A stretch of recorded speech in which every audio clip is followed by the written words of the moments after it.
નોકરી કરતા લોકો સાથે આવું બન્યું હશે અથવા બનતું હશે. કોઈ એક બે વ્યક્તિઓ હોય જે તમને બહુ હેરાન કરતા હોય, જેને તમારી બહુ જ ઈર્ષ્યા હોય અને નાની નાની રમતો રમીને તમને બસ પરેશાન કરી મૂકે. એક દિવસ તમને એવું થઈ જાય કે બસ રેઝિગ્નેશન મૂકી દો અને ભાગી જાઓ. આ લમણા કૂટો જોતી જ નથી.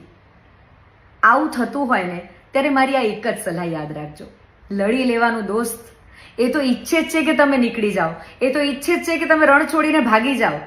કૃષ્ણ ભગવાને પણ ગીતામાં કહ્યું છે કે રણ છોડીને એમ ભગાય નહીં. યુદ્ધના મેદાનમાં ઉતર્યા છો તો લડે પાર કરો. શામ દામ દંડ ભેદ જેવા સાથે તેવા બધું જ કરીને ત્યાં ટકી રહેવાનું છે. તમારા દુશ્મનનું તમે સપનું પૂરું કરો એટલે પાગલ છો શું, ગાંડા છો? આટલા વખતની મહેનત, કેટલું કામ કર્યું. આવા વ્યક્તિઓની નાની નાની રમતોને કારણે રણ છોડીને ભગાય થોડું.